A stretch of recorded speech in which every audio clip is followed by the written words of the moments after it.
pesou, que o senhor achou que fosse realmente ser feita a justiça? Olha, o que mais pesou, eu achei que ia ser feita a justiça, ele ia preso. Isso aí eu tinha certeza que ele ia preso. Mas quando o juiz falou que ele ia responder em liberdade, aquilo foi um choque. Foi um choque para mim. Foi uma facada que o juiz me deu.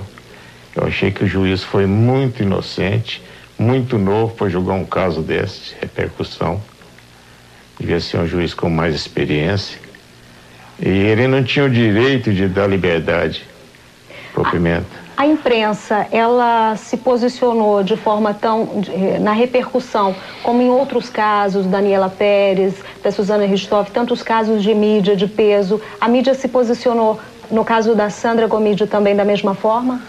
Não, eu acho que a mídia do caso da Sandra foi maior. Porque está sempre falando, né? Está sempre fazendo entrevista. E como era jornalista, acho que eles acham que a Sandra merece um pouquinho mais de... Existe até uma associação. Tem a associação Sandra para Sandra Gomídio. Justiça para Sandra Gomídio. Seu João, o sentimento de vingança pelos pensamentos do senhor, de fazer justiça com as próprias mãos, esse pensamento, ele esteve muito frequente alguma vez? Ou no momento, na sexta-feira, no momento do julgamento? Não, foi frequente. Frequente, já pensei nisso frequente. Ao longo desses 6 anos? Ao longo desses 6 anos, já pensei muitas vezes, quando acordo à noite, lembrando da minha filha, lembrando da impunidade do Pimenta, eu já pensei nisso muitas vezes. Tá aí, então. Vamos à pergunta por favor, pastor Márcio. O nome do senhor é? Boa noite, meu nome é Alexandre. Eu queria falar um pouco sobre o sentimento de justiça mesmo, que fica vendo um caso desses. Como bem lembrou o bispo, a pressão popular no caso da morte da Daniela Pérez, a filha da Glória Pérez, levou à criação da lei dos crimes hediondos.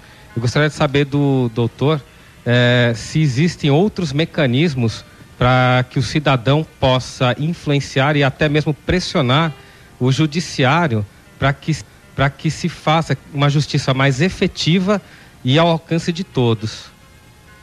Olha, como eu disse no começo, o Poder Judiciário está muito distanciado do povo. Agora nós temos o principal instrumento que confere a esse nosso poder de fiscalização, que é o chamado Conselho Nacional de Justiça. Aí você vai dizer, não, mas está em Brasília, ainda continua distante. Mas você pode fazer as denúncias através das ouvidorias dos estados, que agora foi instalada pelo governador, aqui no estado de São Paulo, que também era uma situação calamitosa. Até hoje nós não tínhamos pessoas que cuidavam do povo em termos de defensoria pública, isso já foi instalado. As ouvidorias de justiça, para encaminhar a esse órgão as denúncias aqui em São Paulo. Porque tem um grande problema, viu, bispo? E aqui está um magistrado que trabalha, que é correto, que é professor de direito, mas o problema da justiça não é só juiz corrupto, porque esses são a minoria, isso eu posso atestar. O problema do judiciário também é juiz arbitrário e juiz que não trabalha. Então, esse tipo de magistrado precisa ser alijado do tribunal. Então, se a população hoje tem esse instrumento, tem que ser usado. E o que é mais importante, de todas as decisões desse colegiado do Conselho Nacional de Justiça, o chamado controle externo, a imprensa e a população têm condições de saber o resultado. Então nós podemos denunciar, acompanhar o julgamento desse processo e, mais do que isso, saber o resultado e divulgar ele. Então, se alguém tem algum tipo de denúncia, não naquilo que o juiz tem, que é a capacidade dele julgar, por mais que nós possamos fazer críticas a esse magistrado de Biúna, ele estava no direito dele de julgamento. Agora, nós podemos denunciar se esse processo parar. Por isso que eu falo, eu quero voltar aqui nesse programa para dizer qual é o resultado que nós vamos ter desses recursos. Quanto tempo vai demorar para se julgar? Porque a demora do funcionário público na prestação de justiça, esse sim é um ato funcional que pode ser denunciado e investigado. A questão da arbitrariedade, juiz que não trata bem as partes, que não respeita as prerrogativas do advogado, isso também pode ser denunciado no Conselho Nacional de Justiça. Então, para responder a tua pergunta, Nós temos instrumentos hoje para poder colocar efetivamente o judiciário naquele patamar que precisa ter controle. Agora, depende de você, depende de todos os cidadãos entenderem que a justiça está lá para nos servir, com o respeito que nós devemos a eles, mas são profissionais que são constituídos para nos servir.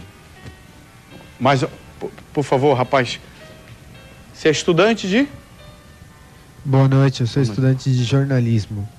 Eu gostaria de perguntar ao excelentíssimo senhor doutor juiz de direito que está aqui e também ao advogado da família que está aqui.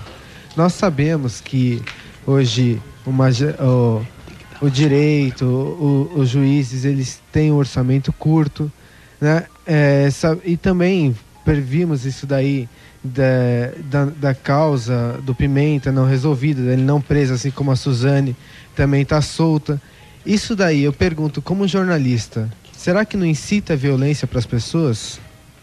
Será que as pessoas não começam a ter um sentimento, assim como o bispo falou, de que o crime compensa e que vão acabar incitando, vão começar a aquelas que talvez não cometeriam crimes, vendo isso, talvez não queiram cometer?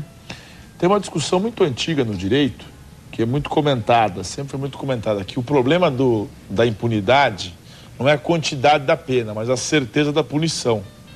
Isso é uma teoria antiga que norteou grandes juristas antigos.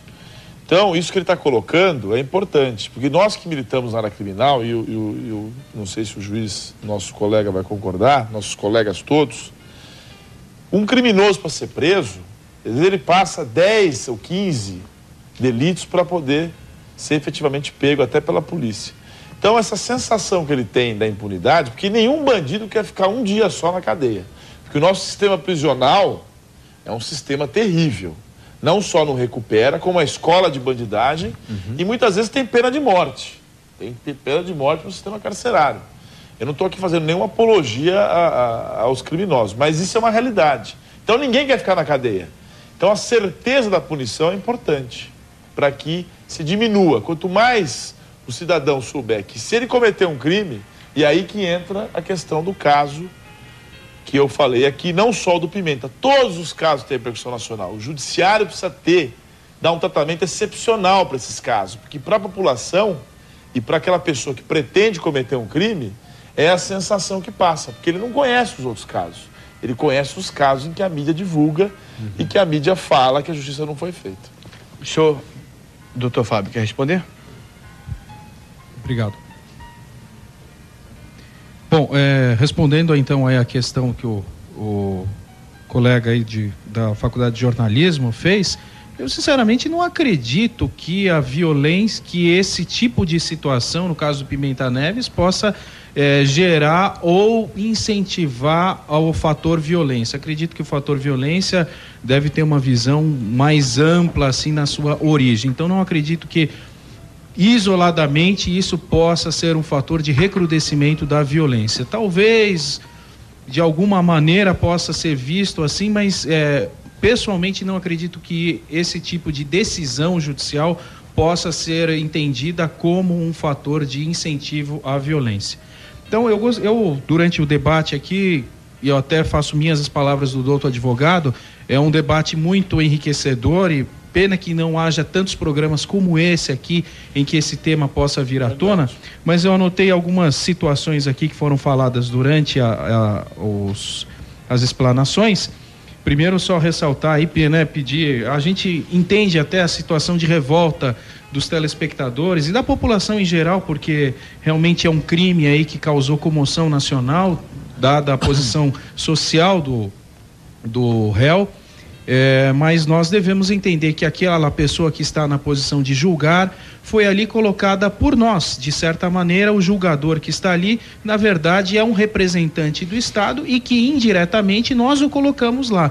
Então eu achei uma maneira bastante desrespeitosa chamá-lo de vaquinha de presépio. Não acredito que essa deva ser a maneira como um cidadão deva se dirigir às autoridades constituídas. Posso discordar de tudo aquilo que as autoridades façam ou tenham como hábito, mas isso não me autoriza a chamá-los dessa forma. Colocando também a situação aqui que o colega da FADISP o Carlos citou e fez de uma maneira brilhante. Talvez fosse um trauma realmente maior a colocação do réu em liberdade, não agora como foi, mas posteriormente num julgamento de recurso. E aí eu até gostaria de colocar a situação ao advogado. Foi colocada a família do réu, da vítima, desculpe, acerca da possibilidade do cumprimento da pena de prisão num prazo um tanto quanto exíguo, uma vez que o Supremo Tribunal Federal tem interpretado agora a Constituição quanto à impossibilidade do cumprimento dela em regime integral. Ou seja, ele foi condenado a uma pena de 19 anos e possivelmente ele não passaria mais do que 2 anos preso, porque o restante do tempo ele teria direito à progressão segundo o entendimento do Supremo Tribunal Federal mais atual. Essa era uma colocação que eu gostaria de fazer, ou seja, ainda que ele fosse preso, ele não ficaria muito tempo, porque fatalmente o réu, e aí talvez bata até na questão do favorecimento, que é a questão crucial do programa. O réu tem bons advogados, fatalmente vai fazer com que essa questão seja levada até o Supremo Tribunal Federal. E o Supremo Tribunal Federal, queiramos ou não, entende dessa forma. Para o Supremo Tribunal Federal, a prisão integral, a prisão em regime integral é inconstitucional. A segurança do réu que foi colocada, né? Falaram que é um absurdo o réu sair pela porta da frente e ainda escoltado pela polícia militar. Me parece que esse é o tipo do caso que o réu realmente devesse sair escoltado pela polícia militar. Porque se saísse sem ninguém, obviamente seria no mínimo linchado. Então, até por uma questão de segurança da própria plateia que ali estava, era necessária a segurança. Não consigo pensar de outra forma. A polícia militar ali não está só para prender, mas para prestar segurança a todos que ali estavam. E a questão também do julgamento aí dos processos, eu também realmente gostaria que causas aí fossem julgadas num tempo razoável, já que até isso é princípio assente, que toda causa deve ser julgada num prazo razoável, ainda mais causas criminais em que há a questão da liberdade em jogo. Mas num tribunal de justiça como o nosso, em que nós temos mais de 500 mil processos represados, é difícil